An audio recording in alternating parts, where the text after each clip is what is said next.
This is the weekend edition of iFIBER One News, where we present some of the top stories from this week and your weekend weather forecast. I'm Bethany Jinks. Stay tuned for the weekend edition of iFIBER One News. From the iFIBER One HD studio here in the heart of the Columbia Basin, this is iFIBER One News, your number one source for local news, sports headlines, and our very own Weather Center forecast covering the entire Columbia Basin. This is iFIBER One News, and it starts now.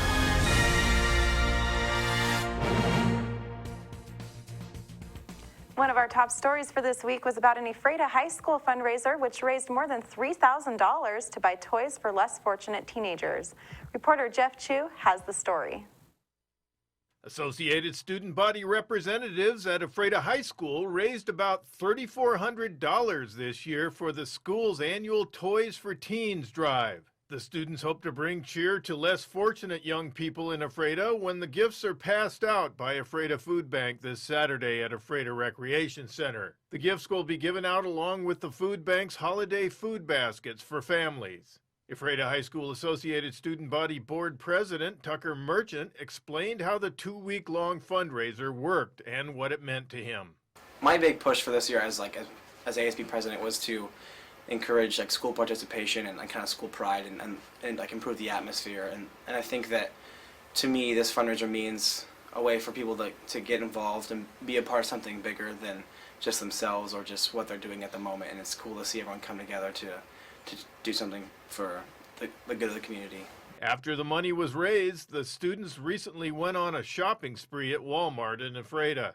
We showed up at Walmart at 7 o'clock and we had one paper had suggested items, and then we had about $100 worth of stuff to buy for both boys and girls. So we partnered up, grab a cart, we go around, we find $100 for the boy gifts and $100 for the girl gifts, and then we go and pick those out and try and think about, like I said, things that we would want for ourselves. I just think it's really cool to see people thinking about others more than themselves, especially this time of year. It's kind of, I like that environment a lot, and it's always nice to have the executive boards from each class, because I think there's 6 representatives from each class, and so it was the ASB and then the 6 from each class that were the ones buying the toys, and of course we'd invite others to help to come along too. But it's always really good to this kind of time of year to do other things for others.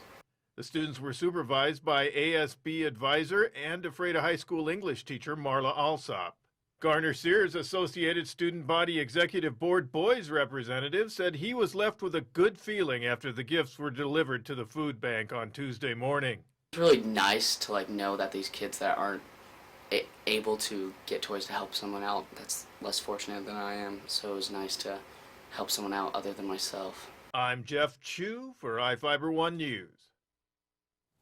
District 13 lawmakers met with residents this week to discuss upcoming issues for their January session in Olympia. Reporter Cameron Probert has the story. District 13 legislators spoke with members of the public Wednesday night about their plans for the upcoming session. Senator Judy Warnick, along with Representatives Matt Manueller and Tom Dent, spoke about a variety of issues, including improving how the state handles wildfires and free speech at universities during the Moses Lake Chamber of Commerce's legislative send-off.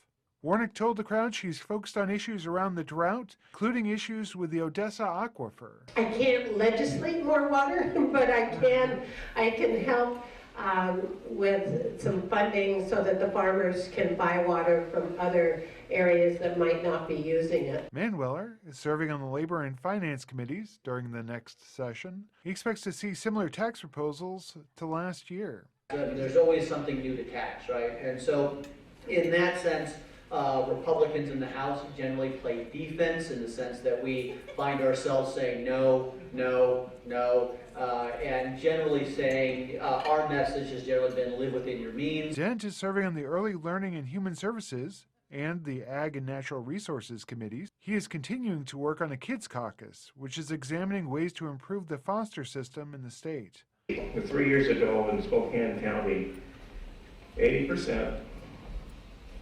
of the inmates in Spokane County Jail have been foster kids. And I truly think we can do better than that. For iFIBER One News, this is Cameron Probert reporting. And now we take a look at people being sought by law enforcement. This is Sheriff Tom Jones with the Grant County Sheriff's Office. Each of the people you see here have a warrant for their arrest. If you see any of these people, we ask you do not attempt to detain or apprehend them, but call us at 509-762-1160 or send us an email at crimetips@co.grant.wa.us. If the person is presenting a danger, call 911. With your help, we can bring these people to justice and make our community safer. We'll be right back after this.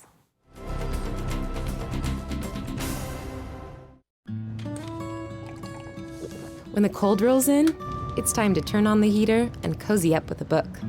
But turning up the heat can mean higher electric bills. And for some families in tough times, that could mean choosing between a warm meal or a warm house. For decades, people like you have extended a hand to help local families in need pay those winter electric bills. Share the warmth this winter to help keep your neighbor warm by giving a little when you pay your Grant PUD bill.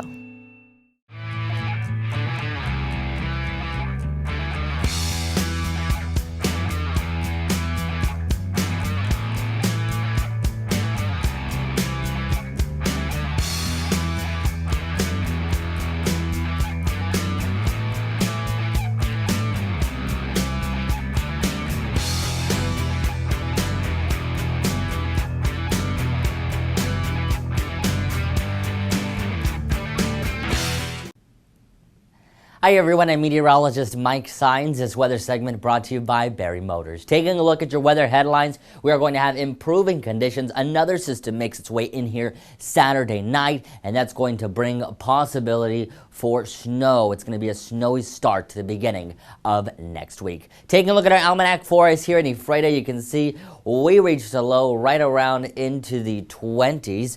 29 to be exact. The precipitation amount that we received was 0.13 all from the snow yesterday, and sunset for us at 4:09 p.m. Right now, temperatures have rebounded into the 30s, 33 right now, mostly cloudy skies, and we are going to see we're in somewhat of a break from the snow, folks, but it's not over quite yet. We have another system making its way on in here as we head into Saturday evening and into Sunday.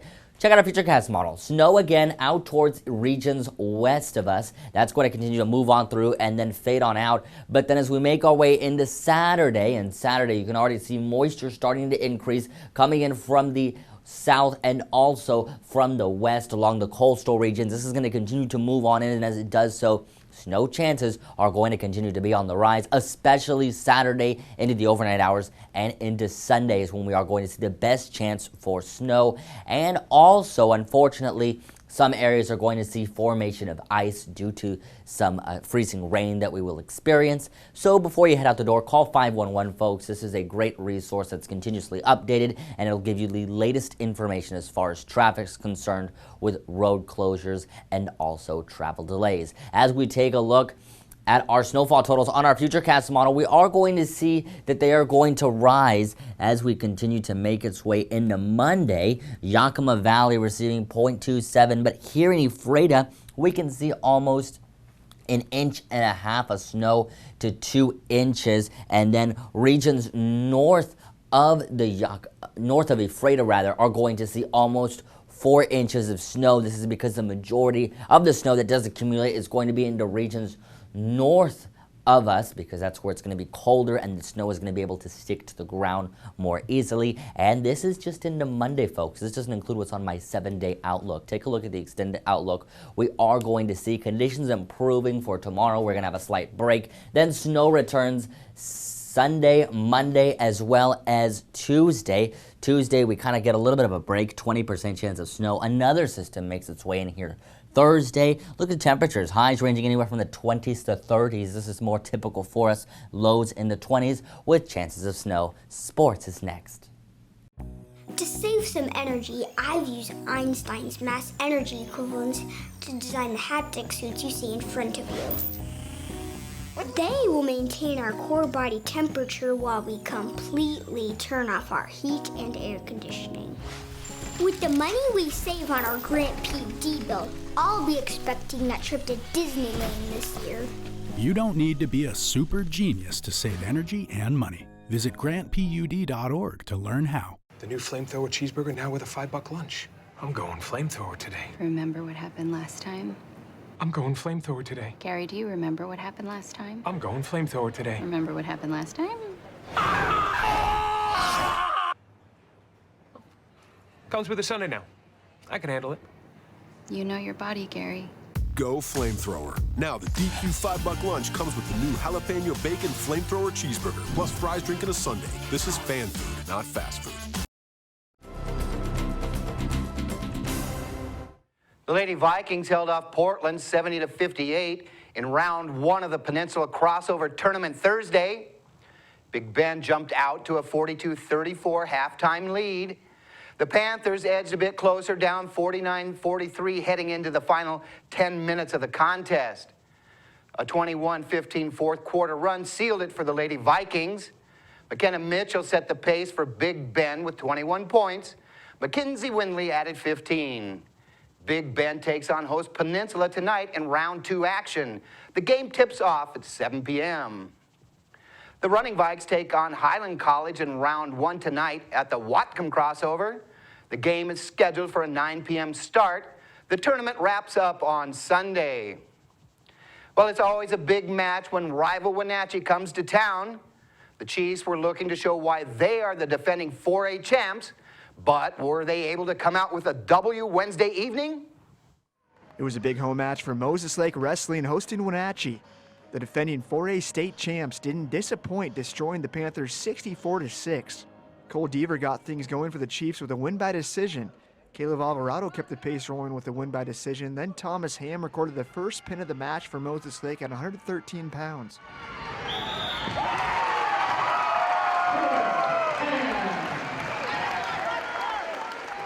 August Gibson followed up that pin with a pin of his own for the Chiefs at 120 pounds.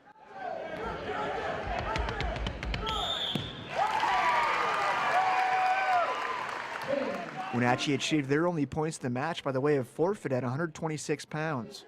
The Chiefs would go on to win the remaining 9 matches to finish with 64 points. Moses Lake now heads to Coeur d'Alene to compete in the 36th annual Tri-State Tournament. The Chiefs will face off against some of the top wrestlers in Idaho, Washington, Montana, and Oregon. CWAC League action got underway with the Quincy Jacks hosting Ellensburg on the mat Tuesday. The Quincy Jacks ran into a tough Ellensburg team at home Tuesday night, falling to the Bulldogs 55-12. Ellensburg opened up the match with a Kate Stevenson pin, taking down Victor Tafoya at 170 pounds. After a Tate Stevenson win by decision, Andrew Carney pinned Andy Reynolds at 195, increasing the lead to 15-0. Ray Rubio had the lone pin of the match for Quincy, taking down Chance Walker at 285 pounds.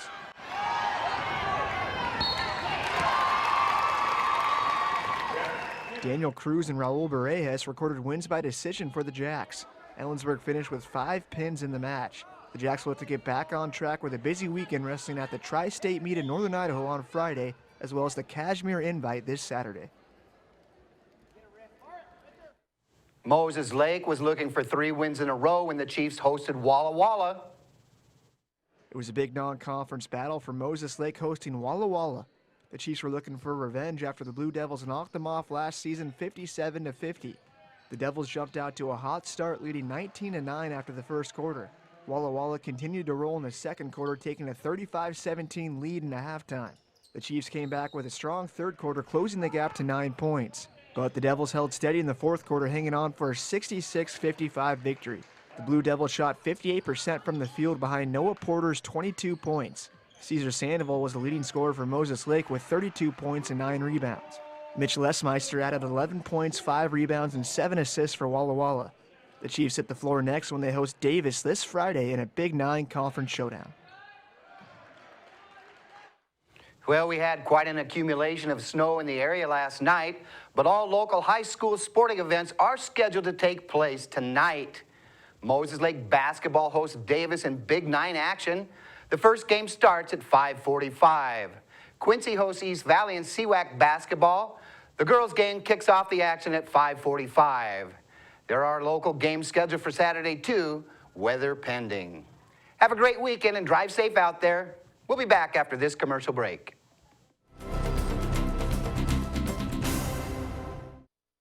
You don't have to drive to Seattle for exceptional cancer care. Confluence Health's cancer program delivers world-class care close to home. We have a highly experienced oncology team in a state-of-the-art facility, and we're a member of the Seattle Cancer Care Alliance, which gives our patients access to world-renowned therapies developed at Fred Hutchinson, the University of Washington Medicine, and Seattle Children's. Together with the SCCA, we're delivering world-class cancer care close to home.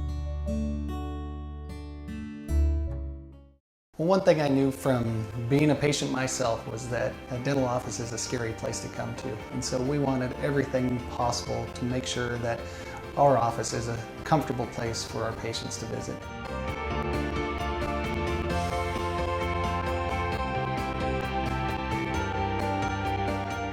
The patients that I have, my clients, have made me a part of this community, and we want to give back in every way possible.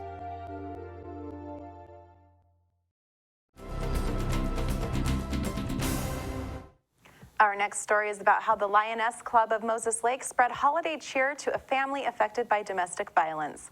Reporter Jeff Chu has the story. Lioness Club of Moses Lake members made another needy family happy this holiday season with gifts club members bought. The Lionesses adopted a family victimized by domestic violence through New Hope Domestic Violence Services in Moses Lake. Money for the gifts was raised through the sale of space burgers. Lioness Club members sell the popular food item from their booth at the Grant County Fair every year. Moses Lake Lioness District President Terry Sells said the gift donation to a New Hope family is just one of the club's charitable goals. Our goal is what we make, we give back to the community, and this is one of the things that we like to help with. We adopt a family or two. This year we did more with one family so we could make it funner for them. Carolyn Pence, New Hope Domestic Violence Services Director, praised the Lioness Club's generosity during the holidays. These people have been displaced from their homes, a lot of them, or are starting over. And their main concern is being able to provide for their kids. Now, if it's a toss-up between the $100 they have, is it for food, groceries, and rent, or is it to make sure their kids have a Christmas? That's a tough choice for a mom. Sell said helping families who live in fear of domestic violence makes the hard work behind the club's fundraising worthwhile. It just makes us feel good because this is what we do, and to help somebody else have a Christmas, it makes us all feel warm in our hearts. About 30 Lioness Club members work to sell hundreds of space burgers to make the fundraiser a success. When the fair is at full bore in August, the volunteers work from 7:30 a.m. to 1:30 a.m. the next day to meet the space burger demand at the fair. Sell explained how the club chose the gifts for the family helped. Each person has their own bag. There's an infant. That was the funnest for me to buy for. And then the mom. And then each kid, they put down things that they like, their interests, their sizes, and we tried to buy them clothes and toys. So it's fun and necessary. Pence said the club helps New Hope with other expenses throughout the year.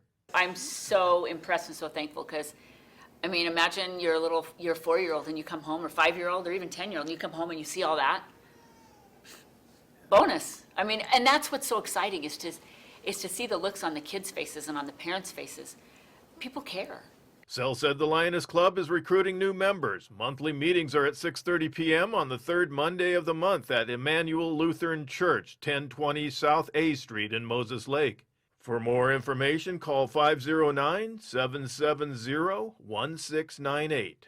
I'm Jeff Chu for iFIBER 1 News. We'll be right back.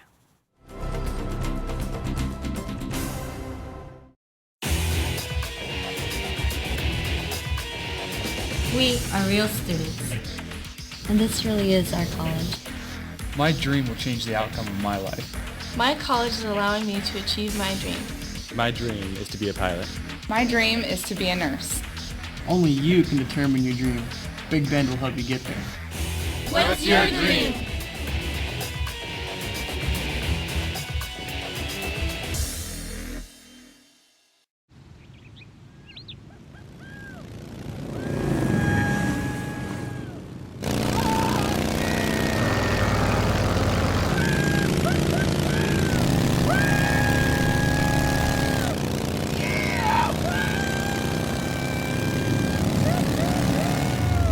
experience speed like never before when you connect to Grant PUD's high-speed network. Visit grantpud.org to learn more.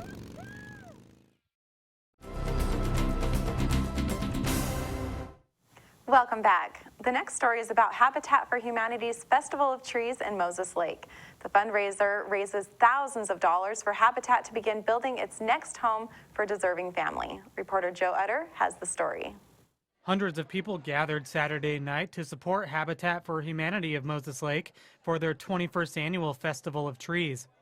The annual event was held for the first time at the Grant County Fairgrounds 4-H building and featured food and drinks, a live and silent auction, guest speakers, and of course, Christmas trees. Each of the 12 trees is decorated and donated for the event, featuring different themes from traditional to patriotic. Guests in attendance had the chance to bid on the trees, which will be delivered to the highest bidders. Annick Trimble with Habitat for Humanity explains what the money raised during the event goes toward. It is our Habitat for Humanity fundraiser. So what this does is 100% of the proceeds made goes towards building the next home. So we have had people donate trees, gift, auction items, and what we do is we have a fun night of mingling and bidding and just giving. And at the end, people go through and we'll have a silent auction. Then we have our mug drawing, which is here behind us. It's a chance to win one live auction item right off the top. And then we have our live auction, and to top it off, we have our first homeowner who's paid off her home this year talk. And it's gonna be, you know, how it changed her life. And it really is. We are one house at a time. We're changing people's lives. We take all the money we make and it goes straight back into the homes, and we allow these people to have a home that could never afford it otherwise. They hold a 0% interest for their loan, and it gives them a chance to actually make it. And so that's what we try to do, is just one family at a time, just change it. And they do, and they turn around, they give back, and they come and they help out at the Festival of Trees the next year. And it's about giving back to the community and growing our community and making it stronger. The Festival of Trees is the organization's largest fundraiser of the year, and while it doesn't raise enough money to build a home, it serves as a starting point for the next home. Usually on our Festival of Trees, we try to raise enough to break ground. It's not enough to build a home, but it's enough to get it started. And then throughout the next year, we try to gather enough money and do enough fundraisers to finish the home. We can't break ground until we have enough to start a home. It depends every year. Hopefully this year we'll have enough for more. Habitat for Humanity of Moses Lake has helped build 13 homes for Moses Lake area families. This is Joe Utter for iFIBER 1 News. Rounding out this week's news coverage is a story about a program called Wreaths Across America, which honors fallen veterans across the country. Reporter Devin Higgins has the details. The Columbia Basin Civil Air Patrol took time on Saturday to honor veterans who served and sacrificed by laying holiday wreaths where they were laid to rest in cemeteries across Grant County. The patrol was part of a nationwide commemoration day put together by the Wreaths Across America Foundation, and Lieutenant Karen Wagner talked about what it means for her and the cadets. With the CAP, we try and teach the cadets honor to those that are still serving and those we've lost. Remember the ones we lost. And teach is teaching them of what we do. And those are the 3 missions for Wreaths Across America. This is an extremely personal project of mine. It honors my grandfather who raised me, who was a World War II veteran in the Navy. I am the mother of a Marine, and my son is soon to enter the Air Force. And so we're a family that serves, and it's very personal for me. It's a project that's very close to my heart and I take very seriously. The Civil Air Patrol buys the wreaths through fundraising donations from the public, and Wagner said she hopes she'll have enough wreaths next year to acknowledge every fallen veteran who called Grant County home. In Ephrata, Devin Higgins for iFIBER 1 News. That wraps up our weekend edition. iFIBER 1 News will be back on Monday at 5 p.m. with the latest news from around the Columbia Basin. Thank you for watching.